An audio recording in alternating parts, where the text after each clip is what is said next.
વચનામૃત 108. એક પ્રશ્ન એ ઊભો થયો સવારના આજે. મેં કીધું આટલું બધું કૃપાળુ દેવે આ 108 વચનામૃતની અંદર પોતાની વાત કરી તો ક્યાં હું કેમ ન મૂક્યો?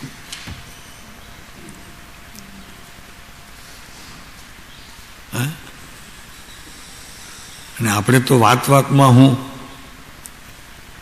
અજ્ઞાનીઓની તો વાતમાં હું, અને આમણે કોઈ જગ્યાએ હું નથી મૂક્યો. અને આખો પત્ર લખ્યો છે. એ વિચાર તો થાય. એ હું માટે સવારના જરાક શોધતા એક ફાઇલમાંથી પહેલા ક્યારેક લખેલું હશે, આજથી ઘણા વર્ષો પહેલા, તો એક વાત નીકળી આવી. આચાર્ય કહે છે કે હું એક ભક્તને વર્ષોથી ઓળખું છું.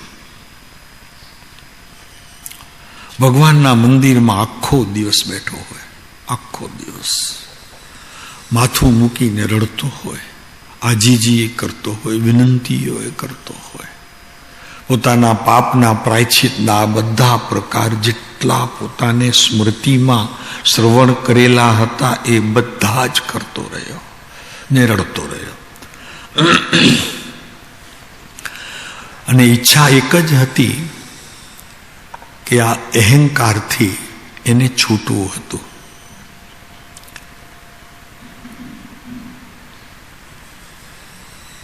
આપણને તો અહંકાર વાતમાં, રાઘુજીભાઈ તમે તો બોલતા જ નથી એટલે સવાલ જ નથી. આપણને ક્યારેય અહંકાર વાતમાં નહીં, ભલે પણ દિવસમાં 3 વખત 4 વખત 6 વખત 8 વખત અગર દરેક કાર્ય કરતી વખતે હું થાય છે કે નહીં? હું થોડું થાય તો જાજા પરિણામ ઉલટાનું. કારણ કે ઓલું તો થૂકી દે હું એટલે પછી ચિંતા નહીં એની, પણ થોડું થાય તો પરિણામ જાજા. ભીતર એની રમત મોટી જ થઈ જાય.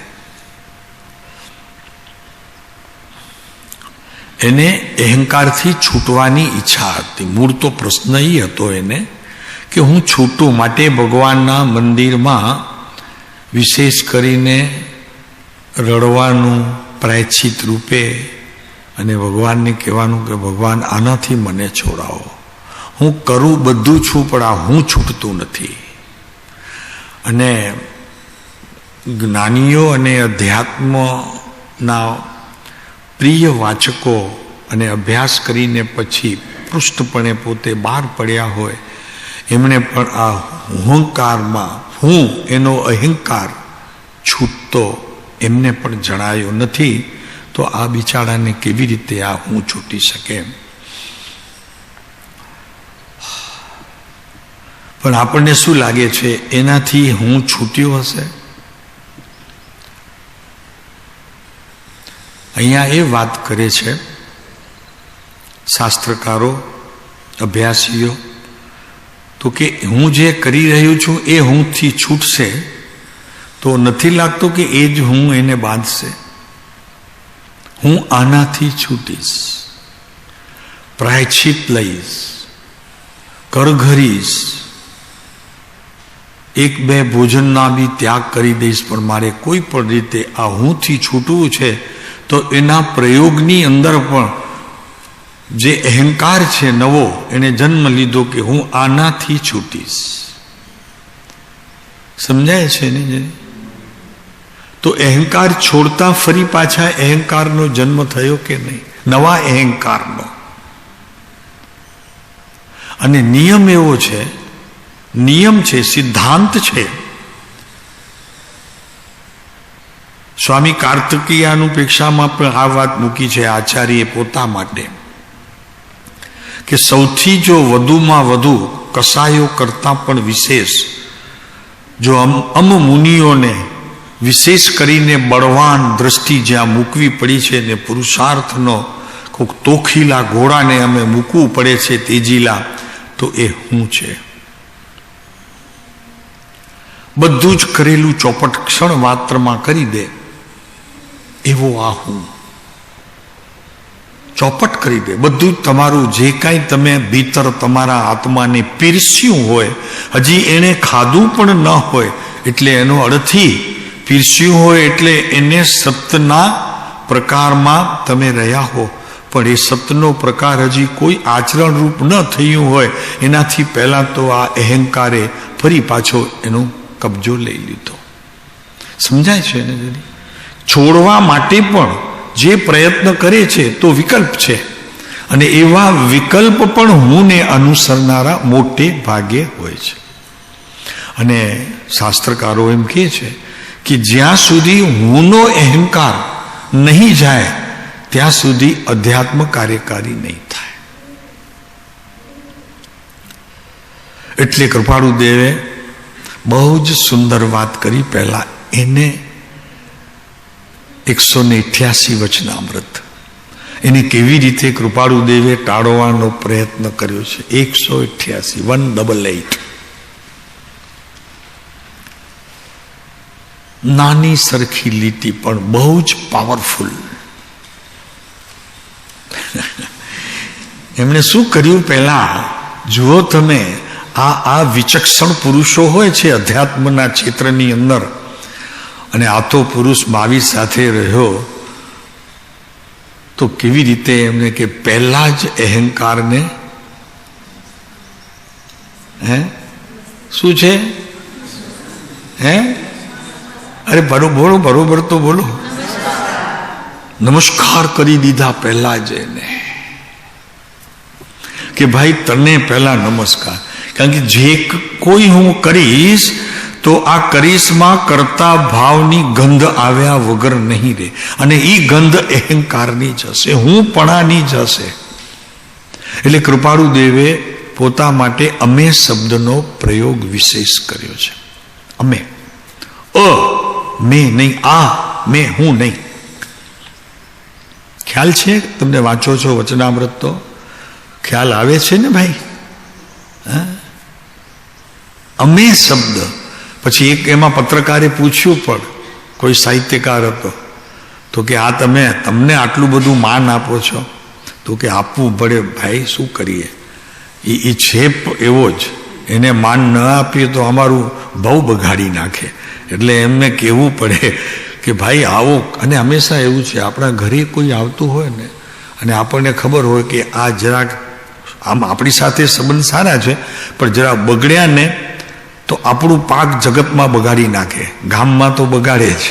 એટલે એને પણ જ્યારે આવકાર આપે, ઓહો પધારો પધારો પધારો, કેટલું પ્રેમથી બોલાવે ને. અને બીજું કોઈ આવે તો ખબર હોય એને કે આ તો આપણા જેવો છે, કાંઈ વાંધો નહીં, તો કે આચો આચો આચો આચો.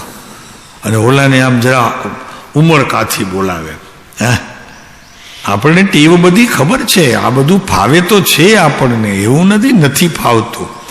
વ્યવહાર ફાવે છે, એની સાથે આપણને ખબર છે કે આમ કહેશું તો આમ થશે. ચૂક અધ્યાત્મમાં જ થાય છે. એટલે કૃપાળુ દેવે ઓલા ભાઈને કીધું કે અમે કહીને એને પહેલા અમે નમસ્કાર કરીએ છીએ કે જે કંઈ કરશું તે વિકલ્પરૂપ હશે, અને જે કંઈ કરશું તે વિકલ્પરૂપ હશે તો વિકલ્પમાં પણ નવા હુંનો જન્મ હશે.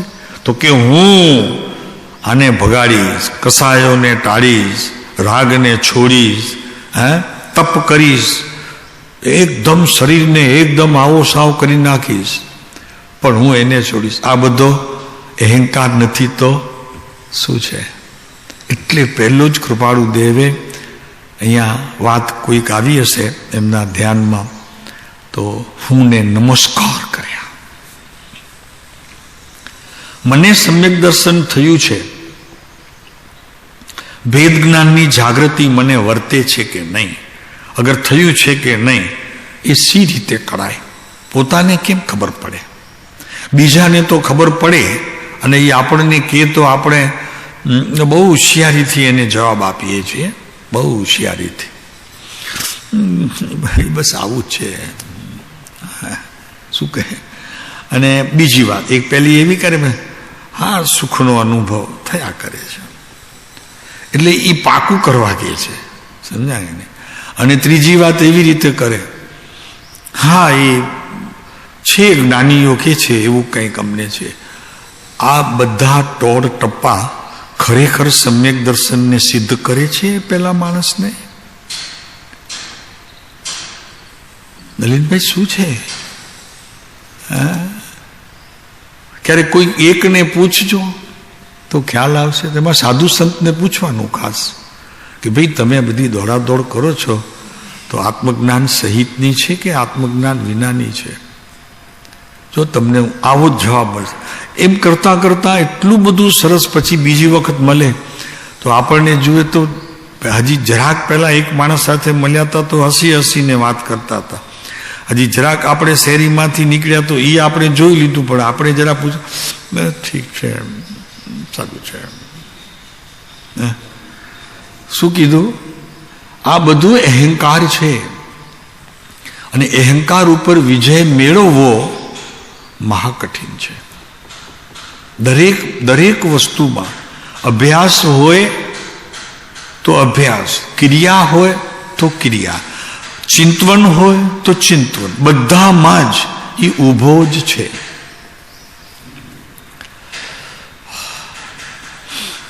અમરેન્દ્ર વિજયજી મહારાજ સાહેબ બહુ કહેતા, આ ભેદ જ્ઞાનની જાગૃતિ વર્તે છે કે નહીં, એને સમ્યક દર્શન થયું છે કે નહીં, આંખો બંધ કરી અને એ હુંના વિચારમાં જ્યારે વયો જાય છે ત્યારે એમના ચિત્ત સમક્ષ કેટલાય પ્રશ્નો આવીને ઊભા રહેતા હશે. એ દ્રશ્યમાં તમે અહીંયા કહે છે કે કર્મકૃત અને વ્યક્તિત્વની છાયા ઉપસે છે કોઈ એવી કે જે આપ કરી શકો. એ હંમેશા કહેતા વ્યક્તિત્વની અને કર્તૃત્વની બે વાત જુદી છે. એક કર્તૃત્વમાં આવતો જે ઉત્તર અને એક વ્યક્તિત્વમાં ઝળકતો જે ઉત્તર, એ બેની પરીક્ષા કરતા આવડે છે. સાધ્યભાઈ કાંઈ જ નથી આવડતું. અત્યાર સુધી ઓલા શિવના કળશ ઉપર દૂધ ઢોળ્યા, યાત્રાઓ બધી કરી, પણ પ્રભુ કોઈ પ્રયોગ મારે એવું યાદે નથી અને એનું પરિણામ પણ મને ખ્યાલ નથી કે જેથી મારી આધ્યાત્મિક શક્તિની ખીલવણીમાં એ બધી રૂકાવટ ન કરે. સાંભળું ઘણું છું, શ્રવણ ઘણું થાય છે, પ્રયોગ કેમ નથી થતો કે કોઈક એવી વસ્તુ છે મારા જીવનની અંદર કે જે રૂકાવટ કરે છે? તો અહીંયા અમરેન્દ્ર વિજયજી મહારાજ સાહેબ પણ એમ કે છે, એવા હુંનો વિચાર કરી જુઓ. પહેલા કર્તૃત્વપણે પણ હું તમે વિચારી જુઓ, અને વ્યક્તિત્વપણે પણ તમારા હુંને તમે તપાસી જુઓ, એટલે કે અહંકારને તપાસી જુઓ. તમે સ્વાધ્યાય કરશો, તમારો અહંકાર તમારી આગળ જઈને ઊભો છે. તમે જે કંઈ 1 કલાકમાં અધ્યાત્મમાં પ્રવેશ કરીને ડોકું કર્યું છે, બધું ખાઈ જવા માટે તૈયાર છે, એવો અહંકાર છે. રાગથી વિશેષ બળવાન છે. કેમ કે રાગને કાઢવા માટે પ્રયત્ન કરવામાં પણ પહેલી એની હાજરી છે. જે કંઈ પણ પુરુષાર્થ કરવામાં આવે એ પુરુષાર્થની અંદર એની અસ્તિત્વ છે. હું કાઢીશ એમ કહેનારો કદી તેને પાર પામી નહીં શકે, પણ તે જ સમયે શાંત રહેનારો, શાંત અને એને નમસ્કાર કરીને આગળ વધનારો, કે જેમ કૃપાળુદેવે કહ્યું એમ આગળ વધનારો પહોંચી શકશે. અને જ્યાં સુધી એ અહંકાર ઉપર વિજય પ્રાપ્ત નહીં થાય ત્યાં સુધી મુશ્કેલ છે કે તમે અધ્યાત્મ ક્ષેત્રને પામી શકો. એના માટે કૃપાળુદેવનું એક જરાક નાનું સરખું પત્ર વાંચશું, આપણે વાંચીએ, લ્યો જરાક જોઈએ આપણે તો ખ્યાલ આવે એ પુરુષને.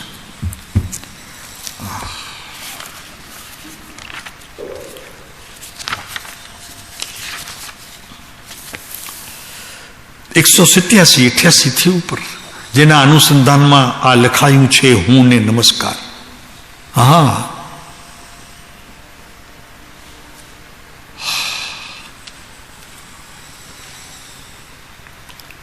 નિરંજન પદને બૂજનારા નિરંજન કેવી સ્થિતિમાં રાખે છે? વચમાં પારિગ્રાફ છે. એ વિચારતા અકળ ગતિ પણ ગંભીર અને સમાધિ યુક્ત હાસ્ય આવે છે.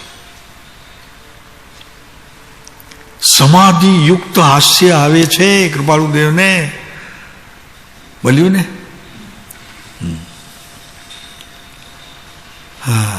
નિરંજન પદને બૂજનારા નિરંજન, નિરંજન જગતના કોઈ પદાર્થોથી કદી વસ્તુ આશ્ચર્ય નવાઈ હેરત પમાડે નહીં એવી સ્થિતિનું જેના જ્ઞાનમાં સર્જન થયું છે એવો નિરંજન પુરુષ, કે વિશ્વના કોઈ પદાર્થથી રંજન ન થાય, રંજિત ન થાય, આનંદિત ન થાય. એને આનંદિત થવા માટે એક જ સ્થળ છે અને તે પોતાનો આત્મા. એ જ્યારે રંજિત થાય ત્યારે પોતે રંજિત હોય. અને એ રંજિતની જે રાહ જોઈ રહ્યો છે અત્યાર સુધી, કે મારો ભીતર રહેલું આ પરમાત્મ તત્વ ક્યારે વિશ્વના પદાર્થોથી આશ્ચર્ય ન પામે, અને એક પામે આશ્ચર્ય તો એક જ પોતાના આત્માનું અનુભૂતિનું જે પલ છે, એ પલે પોતે આનંદિત હોય અને અમને પણ આનંદિત કરે. એ આશ્ચર્ય છે કે અનંત કાળમાં જે નથી પ્રાપ્ત થયું એવું આત્મ તત્વ જે સમયે પ્રાપ્ત થયું એ વિશ્વની અજાયબી છે, એ આશ્ચર્ય છે.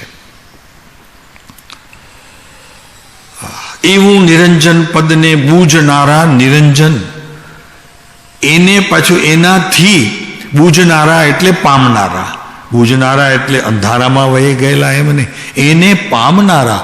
નિરંજન એટલે આત્માને પામનારા, એવા પરમાત્મા પદને પામનારા. સાહેબ આ વચનામૃત તો અમે વાંચીએ છીએ, આપ વાંચો છો? હા, એ પદને પામનારા, આત્મ પદને પામનારા, એ બુજનારા શબ્દ નથી કહેતા ચંદકુશિયાને, હે ચંદકુશિયા બુજ, બુજ એટલે કે પામ, તારી વસ્તુને તું પામ. હા, કે છે ને ચંદકુશિયાને, જાણ્યું છે ને, જાણીતો પ્રસંગ છે જૈનોનું. તો એ હા, એ ભગવાન મને કેમ નથી કહેતા જાગ જાગ? કૃપાળુદેવ મને કેમ નથી કહેતા કે જાગ? ક્યારે કેમ એવો ધ્વનિ મને ખ્યાલ નથી આવતો? અને નાગને મહાવીર સ્વામીએ કીધું, એ બીજા ઘણા હતા, એને જ કહેવાનું કેમ થયું ભાઈ? કર વિચાર તો પામ. અહીંયા શું આવશે? કર વિચાર તો પામ. એને જ કેમ? કોણ હતો ખબર છે ને પહેલાના ભાવમાં? એ વાત મહાવીર સ્વામીને યાદ હતી. એના કારણે એક ભૂલ થઈ ગયેલી, તે હવે એ સુધારવા માટે વળી પાછા ચંદકુશિયાને બોધવા માટે ઘણા એ ના પાડી, તો કે બહુ ઝેરીલો છે, એની હવામાની અંદર પણ બે ઘાવ સુધી એની ગંધ આવે છે, જે ઓલું મારે છે ને, જે એનાથી પણ લોકો મરી જાય છે.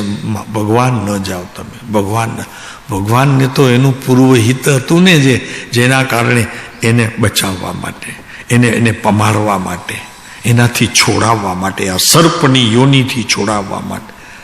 એમાં હું નહોતો, અહંકાર નહોતો. એ કેમ કોઈ દિવસ એવો વિચાર આવ્યો? ભગવાન નાગને બોધવા ગયા, ચંદ્રકોશિયાને, મને કેમ કોઈ દિવસ અનંતકાળમાં હે પરેશ એમ ન કીધું કે હે પરેશ બુજ હે? એવું તે ચંદ્રકોશિયાનું કયું પુણ્ય કાર્ય કરી ગયું? પ્રભુ વિચારો તો ખરા, માત્ર કથાઓ ન વાંચો, એની સાથે પૂરું એનું નિરીક્ષણ કરો. અને એ નિરીક્ષણ એનું નહીં હોય, તમારા જ્ઞાનની કસોટી હશે. કેટલું વિચારી શકો છો? તમારા વિચારની ગતિ ક્યાં ક્યાં પહોંચે છે, એ તમારી શક્તિનું માપ મેજર મળશે.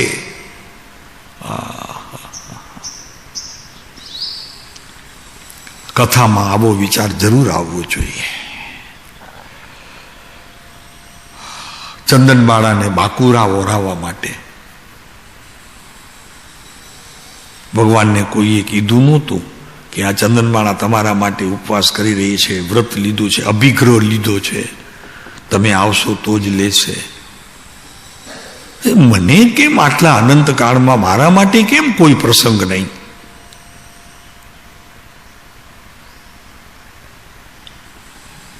કોકના માટે શિવે ઝેર પી લીધું, મારા માટે કેમ ન પીધું કોઈ દિવસ? શાંતિભાઈ, મારું નામે શાંતિ છે, મેં પહેલાના ભાવમાં બી શાંતિ રાખેલો, તો કેમ મને એ ઉપયોગી ન થયો? પ્રભુ, આ રીતે કથાનું યોગ છે. આપણે શું કહીએ છીએ? જેમ ચરણાનું યોગ કહીએ છીએ, પ્રથમાનું યોગ કહીએ છીએ, તેમ આ કથાનું યોગ છે, માત્ર કથા નથી. યોગ છે એનો અર્થ એ છે પ્રભુ કે એવી કથા તારા જીવનમાં આવે, એવું પ્રત્યેક સમયે તારું પ્રયત્ન હોવું જોઈએ. આ મનુષ્ય અવસ્થામાં, આ મનુષ્ય પર્યાયમાં. ઓહ, શું છે નવીનભાઈ? દલીલભાઈ શું છે? મારી સાથેનો કેમ મારો કોઈ પ્રસંગ નહીં? અનંત તીર્થંકરો, તેમાં કોઈ એકની સાથે પણ મારો એવો કેમ પ્રસંગ નહીં? કર વિચાર તો પામ. વિચાર હમણાં કરીશ, ગમે ત્યારે તેનું ફળ આવશે. કેમ કે વિચારોની ગતિ સાથે તારી જ્ઞાનની ગતિ કરે છે. અને એ એવી ગતિ છે કે કોકના દ્રષ્ટાંતથી તારી ભીતર રહેલું વિચારોનું જે આખું પડીકું છે ને, એ ખુલી ગયું. કર વિચાર તો પામ. અહીંયા આપણે આગળ ચાલશું કે નિરંજન પદને બૂજનારા નિરંજન કેવી સ્થિતિમાં રાખે છે, જુઓ તો ખરા. અરે આ શાંત પણ ભગવાને કર્યું છે, અને હવે નવું કાંઈ પણ ધરશે તો તે ભગવાન ધરશે. ત્યાં હુંનો જન્મ થતો નથી, અને ત્યાં ભગવાન હોય છે, ગુરુ હોય છે. એક ગુરુને મૂકી દેશો, વાત પૂરી થઈ જશે. કે આ બધું જ આ પુરુષનું દીધેલું છે, મારું કાંઈ જ નથી. અહંકારનો નાશ થશે, અને સાથે હુંનો પણ નાશ થશે. સહેલામાં સહેલું આપણા માટે. બરોબર છે ને? એટલે જ કહે છે કે ગુરુ હોવા જરૂરી છે. એટલા માટે આ અહંકારનો નાશ થવા માટે તમારી ભીતર પણ ગુરુની સ્થાપના હોવી જરૂરી છે. પછી હવે આગળ, હવે શબ્દ છે ને, હવે અમે અમારી દશા કોઈ પણ પ્રકારે કહી શકવાના નથી. કેમ કે જેવું કહેવા જશે તો હુંનો જન્મ થશે. વાત તો કરવી પડશે પોતાની. મેં આમ કર્યું, મેં તેમ કર્યું. એટલે અહીંયા કહે છે કે કોઈ પણ પ્રકારે કહી શકવાના નથી, તો લખી તો ક્યાંથી શકીએ. આપના દર્શન થયે જે કંઈ વાણી કહી શકશે તે કહેશે. જોયું, પોતા ઉપર આરોપ જ નહીં ને કે એમાં અહંકારનો જન્મ થાય. સાહેબ, આપ મળશો ત્યારે જે કંઈ કહેવાનું હશે તે કહીશું. જુઓ, આ સ્થિતિ અહંકારના, નવા અહંકારના જન્મની ક્ષણ જ આવવા ન દે એવું જ્ઞાનીઓનું આ પ્રથમ કર્તવ્ય છે. અને વ્યવહારમાં બી જોજો, તમે બહુ અહંકારી હશો, તમારી જ વાત કરતા હશો, તો તમારો શેરીમાં બહાર આવવું અને ઓલા ભાઈનું આવવું, એ તો કે ઓલો આવે છે, છૂટું છૂટું છૂટું, એ હમણાં પોતાની માંડ છે. હવે રાઈટ, ભરતભાઈ બરોબર છે આ વાત, ઓલું સાઈડ કરી જશે.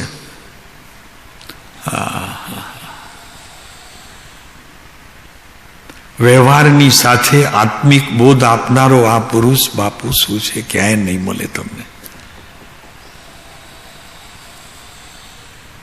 તાકાત કેટલી છે આમ.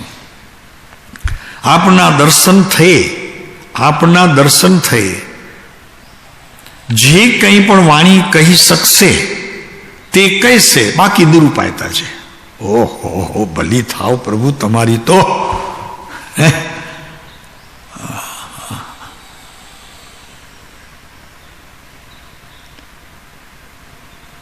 છે શાંતિભાઈ, બરોબર, એકદમ કેટલી સુંદર વાત છે. જો બાકી તો નિરૂપાયતા છે. મુક્તિ એ નથી જોઈતી. કંઈ શબ્દે મૂકી દીધું, કંઈ શરૂઆત કરે છે, હજી તો શરૂઆત છે. કંઈ મુક્તિ એ નથી જોઈતી. થોડા ઘણા અંશે પણ સાહેબ ગુણસ્થાનક આરોહણની સ્થિતિ સુધી તો જવા દો. અનંત કાળમાં ગુણસ્થાનકની પણ મારા જીવનની અંદર કેટલીક મર્યાદાઓ રહી છે. ક્યારેક ચોથે હતો, ક્યારેક પાંચમે હતો, છઠ્ઠે હતો તો દ્રવ્યલિંગી હતો, ભાવલિંગી પણ આવ્યું નહીં. પ્રભુ એમાં તો પ્રવેશ નહીં, એ પણ નહીં. પ્રભુ સાતમાને સ્પર્શ કરવા તો દો, પછી મારી પ્રવૃત્તિને બળ મળશે વિશેષ, વિના પ્રયાસે. સાતમા ગુણસ્થાનક એ ખ્યાલ રાખો, ભાવલિંગી સંતને વિના પ્રયાસે એને પુરુષાર્થની ઝાડ મળી જાય છે, નિસરણી સોપાન મળી જાય છે. માત્ર અલ્પ વિચાર કરવાથી એ ભૂમિકાને એ પ્રાપ્ત કરી લે છે.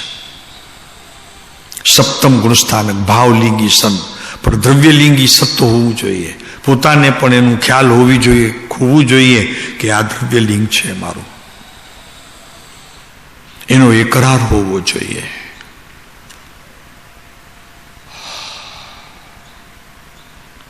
શું છે અત્યારે, કેટલા આચાર્યને દીક્ષા આપી અત્યારે, આચાર્ય પદની. પ્રભુ શું છે પણ આ વિતરાગ માર્ગ છે નાથ. આવી આશાપ નાના પ્રકાર તો ન કરાય પ્રભુ. અમે આટલું જ કહીએ છીએ, તે પણ ત્યાં નહીં હો, અહીંયા કહીએ છીએ કે કોઈ પણ સંજોગોમાં જ્ઞાનની આશાપના ન થાય એટલી તો તકેદારી ચોક્કસ રાખજો. આપણે બધાએ રાખવાની છે. કોક જીવનું ભૂંડું થશે તો એની વિછામી દુકડમ સહેલી છે, પણ પોતાના જ્ઞાન પાસે વિછામી દુકડમની પ્રક્રિયા પણ એ ગુણસ્થાનકના દંડરૂપ છે. આગળ નહીં વધો, નીચે ઉતરી જશો. ચોથાને પ્રાપ્ત કર્યા પછી નીચે ઉતરી જવાશે. પંચમની પ્રાપ્તિ નહીં થાય. જ્ઞાનની આશાતના, એની સાથે શ્રદ્ધા ગુણ પણ સાથે હશે.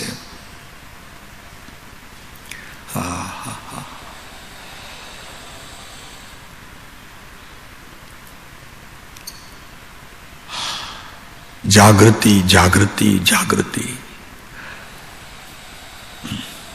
આપના દર્શન થઈ જે કંઈ વાણી કહી શકશે તે કહેશે.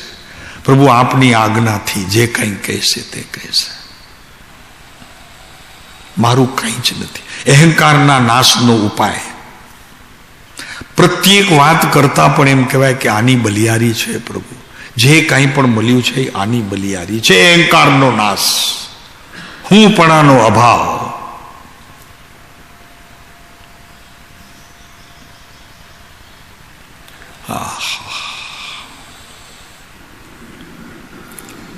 અમારી દશા કોઈ પણ પ્રકારે કહી શકવાના નથી, તો લખી ક્યાંથી શકીએ?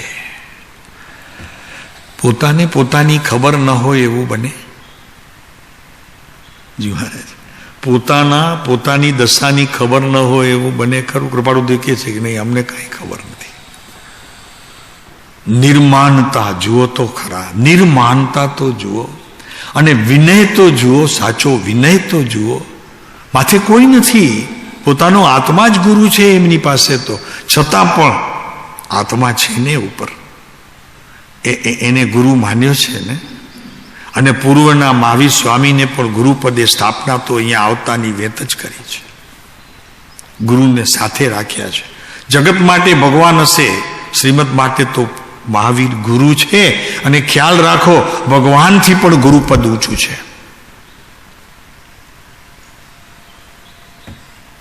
અરે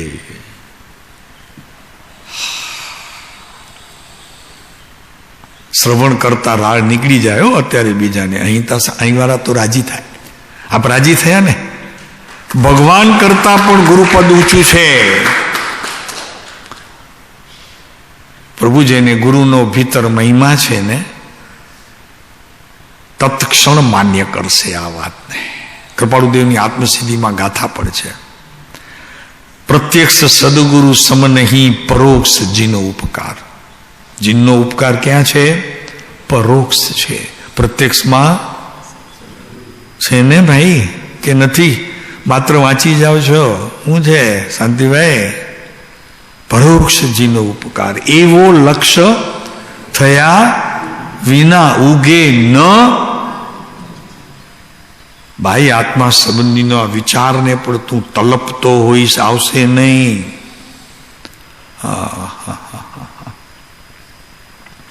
અદભુત છે ભાઈ, આ અધ્યાત્મ ક્ષેત્ર છે. ક્રિયા કરીને પાર પડી જવું ને વાસણ ઊંધા કરીને મૂકી દેવા ને માળાને ખીલીએ ટીંગાડી દેવી બહુ સહેલું છે. અધ્યાત્મમાં પ્રવેશ કરવો એટલે તમારા હૃદયને પણ, કે જે હૃદય તમને દગો આપતો હોય એને પણ ઉતારીને ખીલીએ મૂકી દેવું. તો કે નહીં પ્રભુ, અત્યારે તારું કામ નથી, તું પરેશાન કરે છે.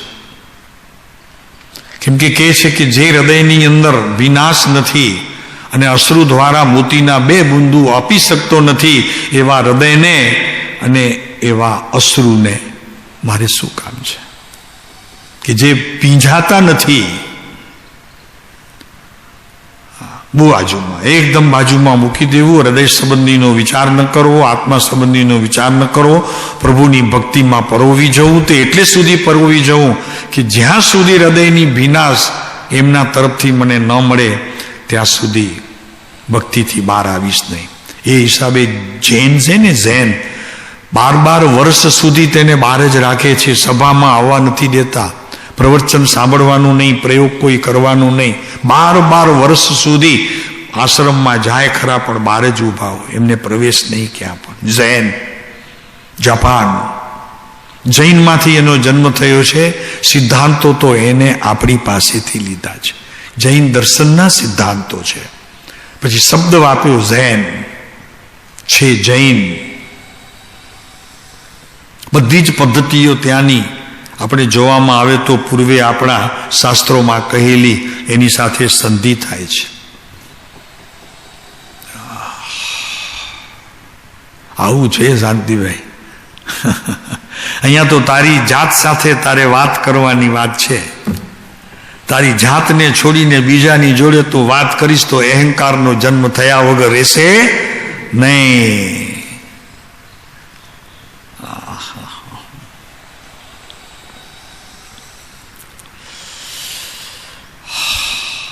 બાપુ, આ તો સતના પડઘા છે, સતના પડઘા છે. સત શણગાર પણ છે ને સત અણગાર પણ છે.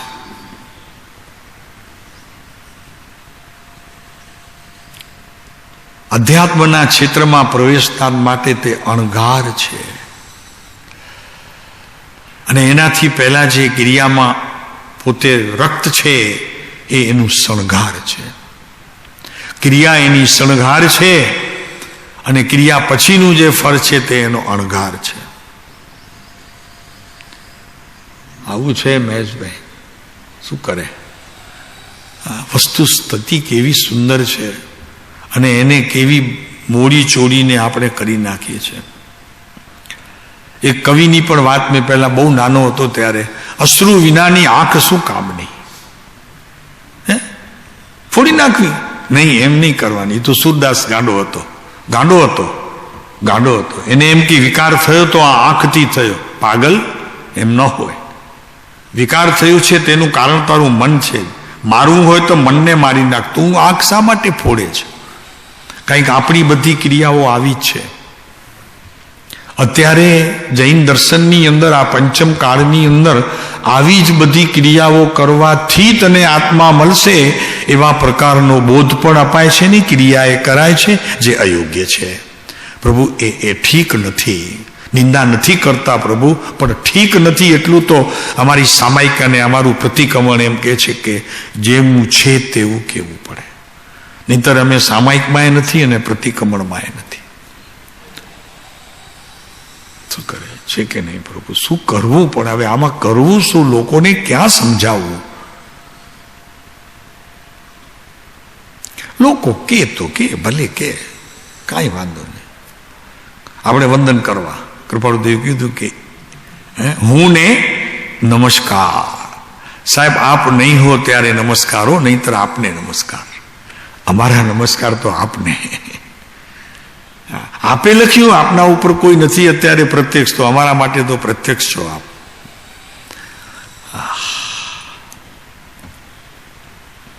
મુક્તિ એ નથી જોઈતી, બાકી નિરૂપાયતા છે. મુક્તિ એ નથી જોઈતી.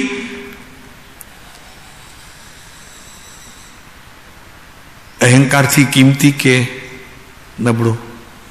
મુક્તિ. અહંકારથી મુક્તિ નબળી કે સારી? અરે અહંકારને પણ વિશેષ કરીને બળવાન કરી એને મુક્તિ મળતી હોય તો લેવામાં શું વાંધો છે? અમે પલટાવીને બોલીએ છીએ, ખ્યાલ રાખજો. નહીં પ્રભુ, એ તો કોઈ ભાવે નહીં. અને એમાં પણ હવે આ સાંભળ્યા પછી તો બિલકુલ નહીં. તો કે છે કે મુક્તિ એ નથી જોઈતી. અને જૈનનું, હવે વાંચો ને તમે, જરાક ઠીક પડશે. ખુમારી જુઓ, ખુમારી જરા આ પુરુષ. અને લોકોની ટીકા કરવી હોય ને તો કે એમને તો કેવળ જ્ઞાનની જરૂર નથી. અરે ભાઈ, તું ભૂલે છે. તું જે કેવળ જ્ઞાન લેવા નીકળ્યો છે એમાં કેવળ જ્ઞાન નહીં નીકળે, કેવળ અજ્ઞાનનો જન્મ થશે.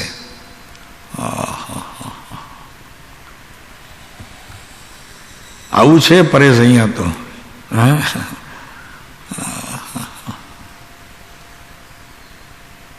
પણ સત છે પ્રભુ, સત છે. શું કહીને સત છે? તો કે કેવળ જ્ઞાન જેનાથી જન્મ લે છે એવા ધ્રુવ તત્વની જરૂર છે. એને અનુસરનારી પર્યાય જે કેવળ જ્ઞાન છે એવી પર્યાયની અમારે જરૂર નથી. આ હક બજાવે છે પોતાનો. આ સુરાતન છે આત્માનો. આવા સુરવીરો જ લડી શકે. કોનાથી? અરી દુશ્મનોથી.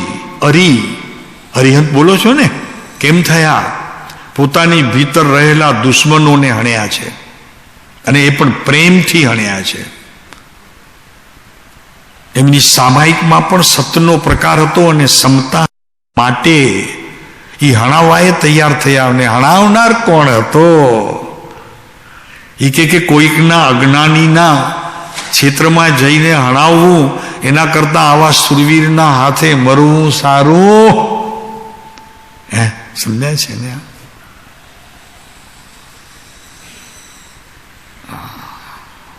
બાપુ એમની સામાયિક પસંદ કરી છે જ્ઞાનીઓએ. આપણી સામાયિકની તો કોઈ, એટલે અજ્ઞાનીની સામાયિકની તો કોઈ કિંમત બી નથી.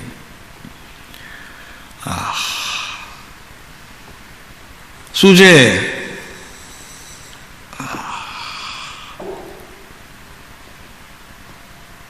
બાકી નિરૂપાયતા છે. મુક્તિ એ નથી જોઈતી. સાહેબ આ વ્યંગથી ઘણા કે અમને સાધુ સંતો કે તો કે મુક્તિ એ નથી જોઈતી શ્રીમદને, એવાથી ક્યાં મોટા થઈ ગયા? તો કે મોટા છે. તો કે તીર્થંકરથી, હા મોટા છે, મોટા છે. અમે કહીએ ધીરેથી કહીએ, એવા એક મળ્યા હતા, અમે ધીરેથી કહે. તો કે તમને ખબર પડે છે કે નહીં, તમે શું બોલો છો? મેં કીધું હા મોટા છે, એક વખત નહીં, 1000 વખત નહીં, અનંત વાર કહો મોટા છે. ભગવાનથી મોટા છે. જેને કેવળ જ્ઞાન નથી જોઈતું એમ કહેનારો મોટો છે.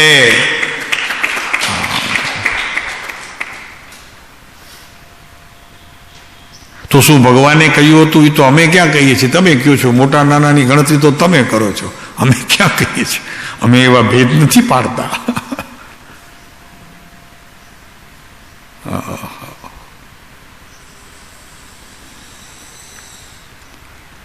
પોતાને ભગવાન કહે છે, તો અમને કેનારા અત્યારે છે.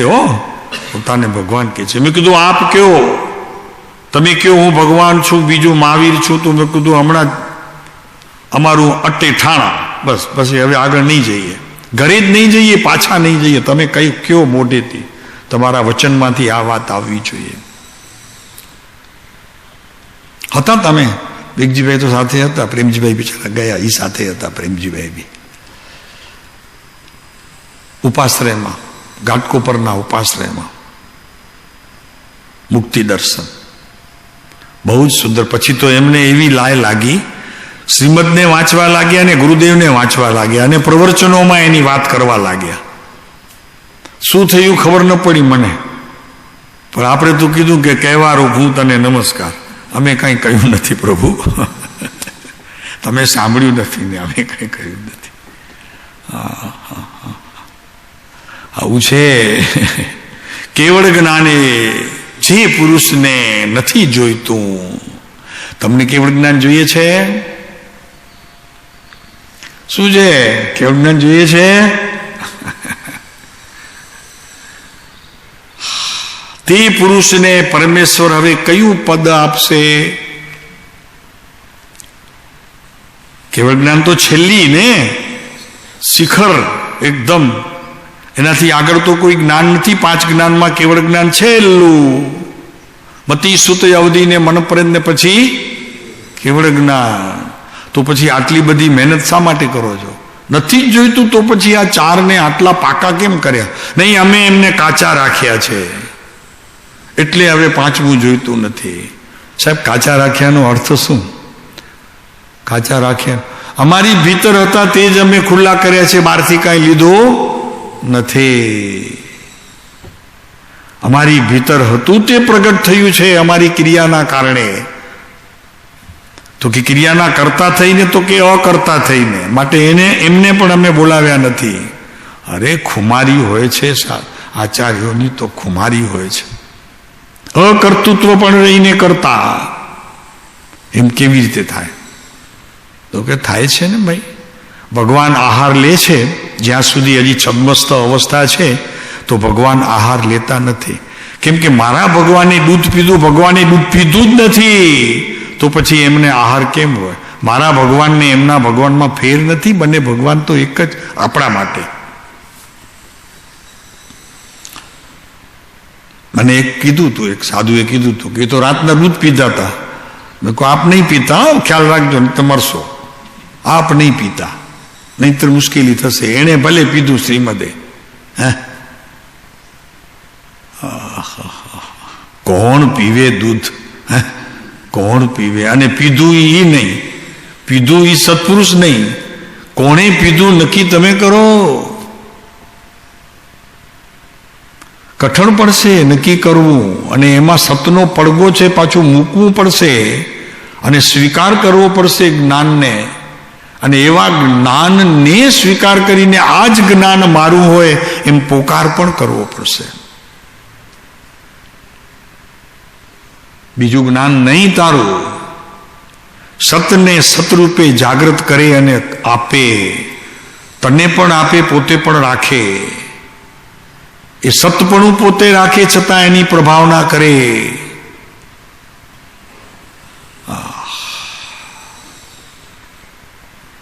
આવું છે વિતરાગ વિજ્ઞાન. આ વિતરાગ વિજ્ઞાન છે. પ્રભુ કે છે એ પુરુષને કેવળ જ્ઞાને જે પુરુષને નથી જોઈતું તે પુરુષને પરમેશ્વર હવે કયું પદ આપશે? પદની જરૂર નથી, આ તો અપદ છે, બધા અપદ. સમયસારની ગાથા છે. આચાર્ય કે છે અહીં આવો, અહીં આવો, તમને તમારું પદ બતાવીએ. તમે જ્યાં જાઓ છો એ બધું અપદ છે, અપદ છે, અપદ છે. ઓહો, એ તો આવી ગયું હતું વાત, તો આવી ગઈ, સમયસારનું કળશ આવી ગયું હતું. 132 કે 148 એવું કંઈક છે સમયસાર.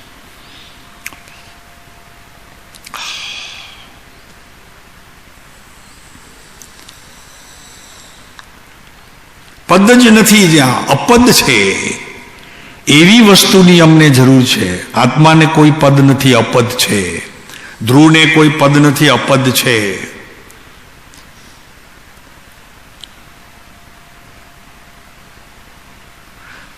ભરતભાઈ ધીંગા મસ્તી છે આ તો, પોતાની જોડે કરવા માટે. લડવું હોય તો પોતાની જોડે લડવું. હા, તે પુરુષને જેને કેવળ જ્ઞાન પણ જોઈતું નથી, મુક્તિએ જોઈતી નથી. મુક્તિમાં ધ્રુવપણું માંગી લીધું, જે પોતાનું છે એ બીજા પાસે તો હોય નહીં. અમે જેને સવડું એ કરશું. કેવળ જ્ઞાન એક સમયની અવસ્થા છે તો એ નથી જોઈતી. સમયની અવસ્થાને શું કરવું છે? અમારે જોઈતી નથી. પ્રગટ થતી હોય તો એના કારણે થાય. અમે એને પ્રગટ કરવા માટે કોઈ નવો પુરુષાર્થ આદરવો પડે એવું અમે નથી કરવાના. આપ કરશો?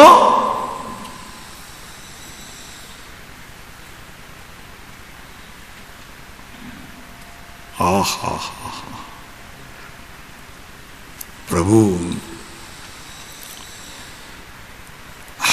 તે પુરુષને પરમેશ્વર હવે કયું પદ આપશે? નાખ્યું પરમેશ્વર ઉપર.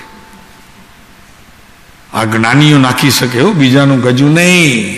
એ જ્ઞાનીઓ જ બીજા જ્ઞાનીઓ ઉપર વાત કરીને પછી પોતાથી ઉત્કૃષ્ટ ગુણસ્થાનકની અપેક્ષાએ 1-2 ગુણસ્થાનક ઊંચા હોય. એ તો ગુણસ્થાનકની અપેક્ષાએ, એટલે એનો અર્થી પર્યાયની અપેક્ષાએ નહીં. પ્રભુ વસ્તુ વ્યવસ્થા તો એક જ છે. પર્યાયની અપેક્ષાએ જરૂર તફાવત છે ભગવાનમાં અને ગુરુ જ્ઞાનીઓમાં. સર્વાંગે જ્યાં સુધી સિદ્ધની પર્યાય પ્રગટ થતી નથી ત્યાં સુધી ફરક તો રહેવાનો. પણ સિદ્ધની પર્યાય પ્રગટશે તો કોઈ અન્યથી નહીં, પોતાથી પ્રગટશે. તો અત્યારે છે એમ માનવામાં શું વાંધો છે? સત્તામાં પડી છે, આવે ત્યારે વાત. મેં સેફ ખાનમાં મૂક્યું છે, મારું દાગીનું મેં મૂક્યું છે, સાસુની ચિંતા જ નથી. તો કે કેમ પછી ઓલું આવે તો ખોલવા માટે?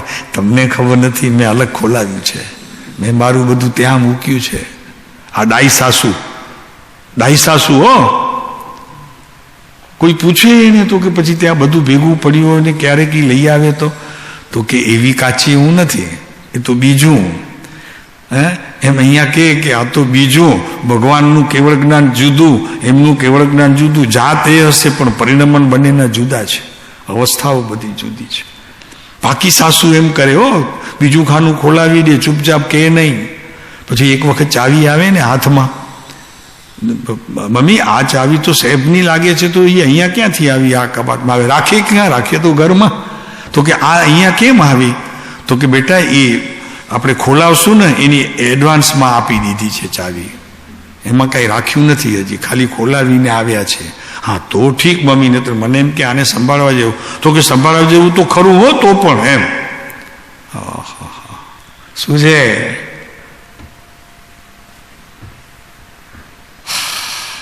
પરમેશ્વર હવે કયું પદ આપશે? એ કંઈ આપણા વિચારમાં આવે છે? સૌભાગ બાપાને લખે જીવન મુક્ત દશામાં અત્યારે સૌભાગ બાપા વર્તે છે, એટલે કે સમ્યક દર્શનની ભૂમિકામાં અત્યારે આવી ગયા છે. 172 નમનના પત્રની અંદર કે છે ને ભાઈ, 172 છે ને, 165.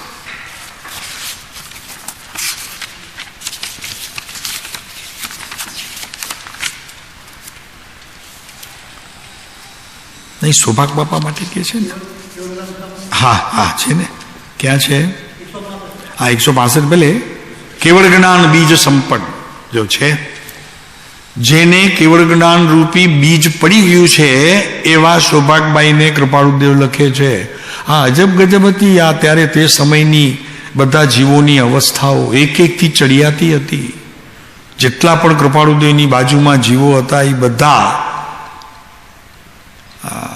કોઈ અદ્ભુત વ્યવસ્થા ત્યારે થોડાક માટે આટલા કિયારામાં જ પાણી ખબર નહીં ઉપરથી આવ્યું હશે સિદ્ધલોકથી અને ભેગા થયા. કેવળ જ્ઞાન બીજ સંપન્ન શ્રી સૌભાગ્ય. આપ કેવળ જ્ઞાનના બીજને ક્યારે પ્રાપ્ત કરશો? અમને જવાબ જોઈએ છે, આપશો?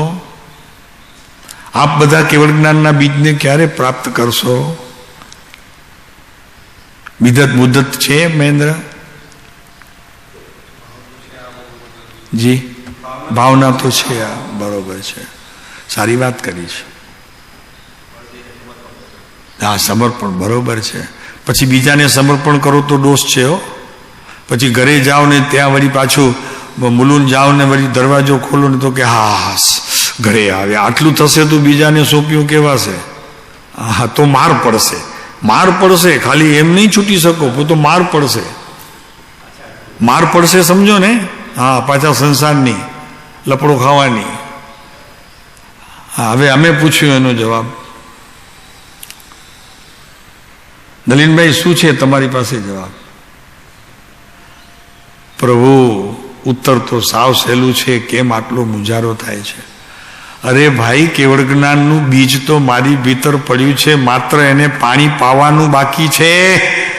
એ પ્રભુ પહેલા થોડુંક નાખે તો પછી મારું કામ થઈ જાય. મારે કેવળ જ્ઞાનનું બીજ બહારથી જોઈતું નથી, બહારનું લીધેલું કઈ કામ પણ ના આવે. મારી ભીતર પડ્યું છે, સત્તામાં છે, એટલે કે શક્તિ પ્રમાણે છે. કેવળ જ્ઞાન શક્તિ પ્રમાણે છે ને? કૃપાળુદેવનું આવે છે ને, બોલો છો ને, 6 પદના પત્ર પછી છેલ્લી બધી વ્યાખ્યાન. હા વ્યાખ્યાન સર 2 માં બી છે. શું છે પણ સત્તા પણ એ છે મારી પાસે કેવળ જ્ઞાનનું બીજ. બસ ખાલી ફરક એટલું જ છે, એ બહાર આવવું. બસ હું બહાર આવવા માટે જ બધી ચીજનું પ્રયત્ન કરું છું. મારે કાંઈ નવું કોઈના પાસેથી કાંઈ જોઈતું નથી. આટલી ખુમારી છે. ભગવાન પાસે પણ મારે કાંઈ લેવું નથી. મારી ભીતર જે સત્તાઓ છે કે જે કેવળ જ્ઞાનનું બીજ લઈ આવીને કેવળ જ્ઞાન પ્રાપ્ત કરાવે પર્યાયમાં, પ્રભુ એ મારે બહાર લાવવું છે. અને બહાર લાવવા માટે હું ભગવાનના સહારે જઈશ, ગુરુના સહારે જઈશ. એ કળ શીખીશ. માત્ર શું કરીશ? એ કળ શીખીશ કે કેમ બહાર આવ્યો. હા કેટલામાં છે? 777. એટલે 3 સત્તા. વાહ એ બહુ સરસ.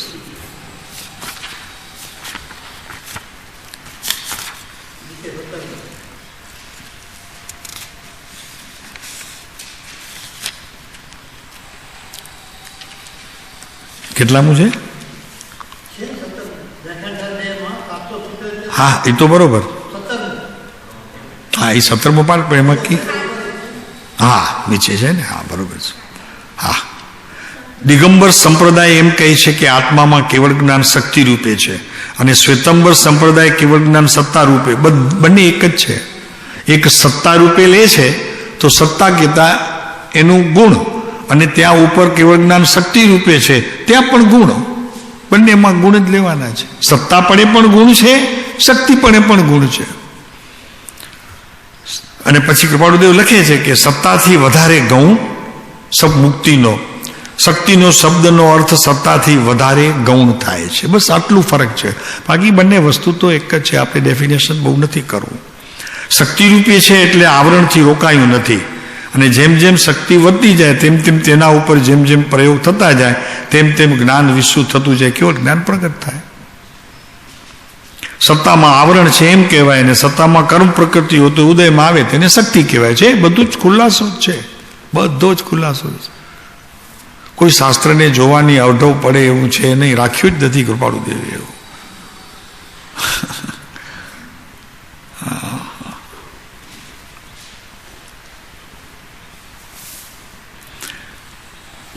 એ કઈ આપના વિચારમાં આવે છે? એ કઈ આપના વિચારમાં આવે છે?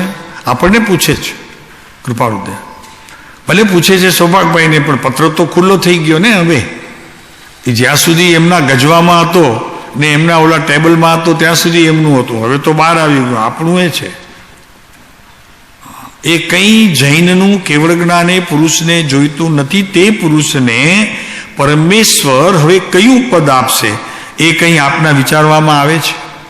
બોલો, આપ કંઈ વિચાર કરી શકો છો? હવે તમને પદ આપશે તો કયું પદ આપશે?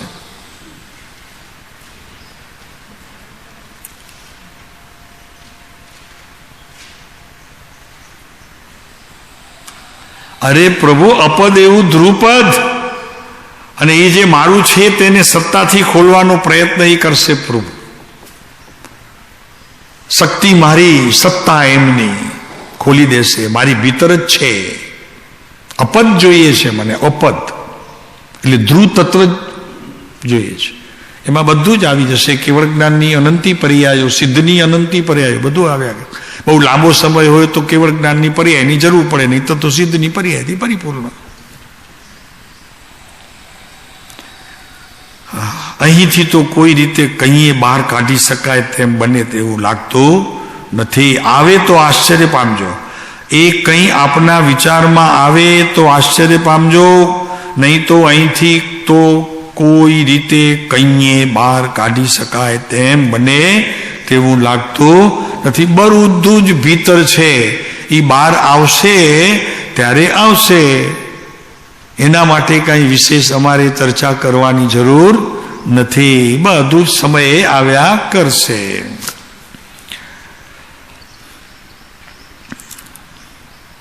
અને પછી જ નીચે છે 188 નંબરનો પત્ર જો છે ને, કેવા રૂપ હું તેને નમસ્કાર. એક વખત હુંનો હુંકાર થઈ ગયો પછી જેમ માખણ છૂટું થઈ જાય છાશમાંથી, પછી ભેગું કદી થાય નહીં, એમ હવે આ જુદું થાય નહીં. આપણી પાસે શક્તિ છે ભાઈ. એ કેવળ જ્ઞાન પ્રાપ્તની પર્યાયો બધી ભીતર છે. સિદ્ધની પર્યાયોનો તું પણ રાજા છો. સિદ્ધની પર્યાયોનો તું રાજા છો. King king king king of સિદ્ધ પર્યાય. હા તો શું થઈ ગયું? પ્રગટ અપ્રગટનો વાંધો છે તો મારી છે તો ગમે ત્યારે ખોલીશ. કોઈની રાહ જુએ છે તો કે હા રાહ જોઉં છું. કોની રાહ જુએ? પર્યાયની યોગ્યતાની. જો મને કેવું હોય તો આટલું કહેવાનું, એ સમયની પર્યાયની યોગ્યતાની. તારા હાથમાં છે ને નથી બંને વસ્તુ છે, સાપેક્ષ છે. એ અપેક્ષિત કથન છે. એ અપેક્ષિત કથન પૂર્ણ ત્યારે થશે ને અનેકાંતમાં પ્રવેશ કરશે તો કે આમ જ એવું અંદરથી જ્યારે ઉઠશે ત્યારે તે સમ્યક એકાંત, સમ્યક એકાંત અને અનેકાંત બધું જ હશે. પછી એ બધા ભેદ પાડવાના કામ પંડિતોના, છૂટા.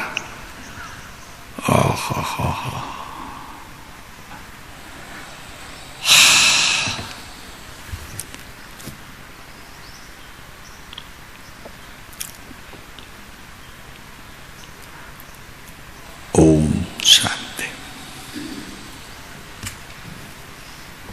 કૃપાળુદેવે આજ પાના ઉપર એક જગ્યાએ 184માં 85માં આજે હૃદય બહુ ભરાઈ આવ્યું છે.